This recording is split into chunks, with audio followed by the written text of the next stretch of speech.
The army of Israel meet the Philistines at the mountains Shocho and Ezekah and Ephesdammim. And the two armies stood on the mountains, and between them the valley of Elah.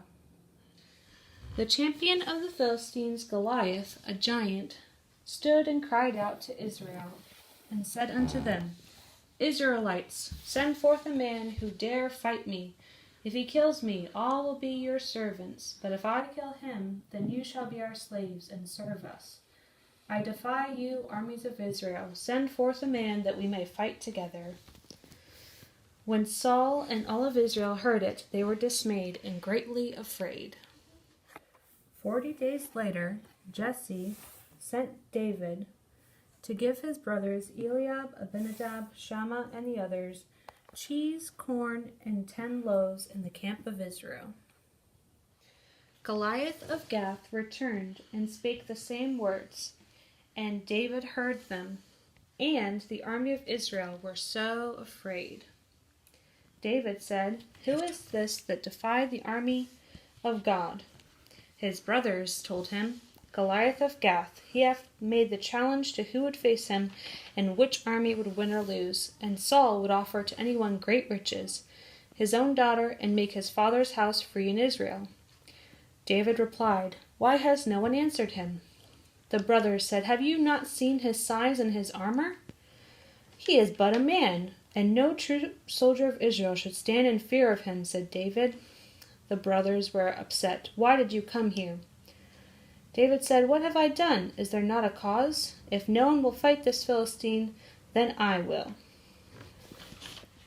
Then David went to Saul and said, Let no man's heart fail, because I will go and fight the Philistine.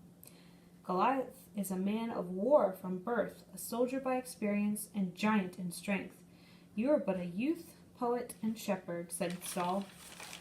David said, As a shepherd, a lion and bear came after my flock, and I went after them, and smote them and killed them, and the Lord delivered me out of them. To this giant I will do the same, for he has defied the armies of the living God. Saul said, Go, and the Lord be with you. Saul had David put on his armor, but David said he could not fight in it.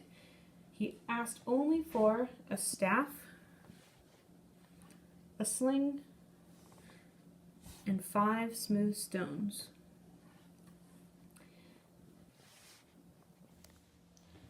The day came when David drew near the Philistines. Goliath said, What is this? You come to fight Goliath, a boy?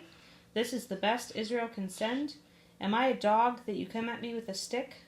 David said, And I shall defeat you even without it. Goliath cursed and threatened David by his God, and David said, You come to me with a sword, spear, and shield, but I come at you with the name of the Lord of hosts, whom you defied, and it is you that will be killed this day, so all the earth will know there is a God in Israel. The Philistine arose and came to draw near and meet David. David ran toward the Philistine to meet Goliath. He took a stone and slang it and smote the giant in his forehead, and he fell upon his face to the earth. And David took his sword and killed him, and the Philistines saw that their champion was dead. When the Philistines saw that their champion was dead, they ran away, and the Israelites arose and pursued them until they returned to Israel victorious.